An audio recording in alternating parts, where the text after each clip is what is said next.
I'm Lorelei and I'm going to be baking Brazilian truffles, and I've got my brother George here. What are you doing, George? Are you going to help? No. Are you going to roll the truffles?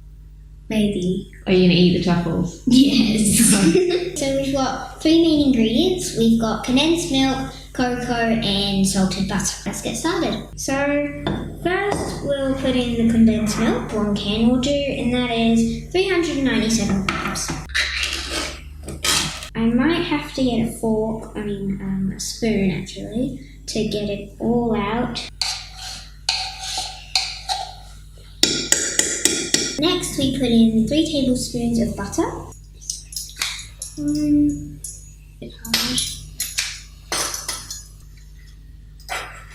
Any advice you could give Laura right now? When you start the video, I would have the butter in a bowl. So you can just tip it in. 3 heaped teaspoons of cocoa. When all the ingredients are in the pan, whisk them on medium-high heat until it looks a runny mixture.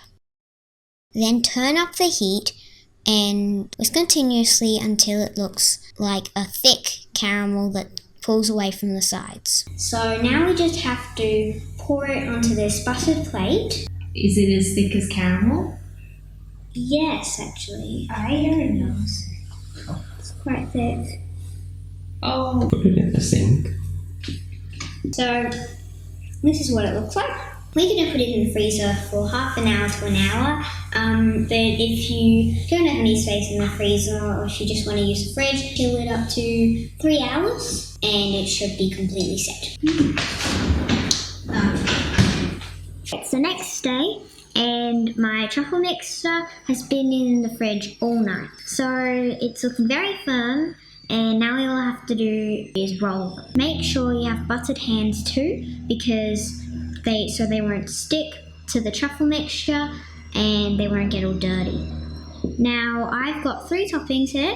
I've got my gluten-free sprinkles, I've got my walnuts, and I've got my coconut. If you're a celiac, make sure you check your sprinkles are gluten-free, and that would be a real shame if you can't eat them. Make sure you have decent sized balls, probably about... Make sure you have decent sized truffles about this size, and all you do is coat them in your sprinkles, whatever topping you have. It's quite hard to coat them in walnuts because you make sure you chop them very, very fine. Okay. Another walnut one. Good. So I've rolled them all and they look great.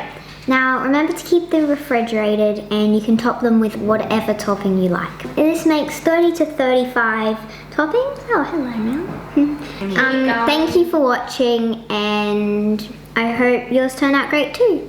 Bye. Come say bye.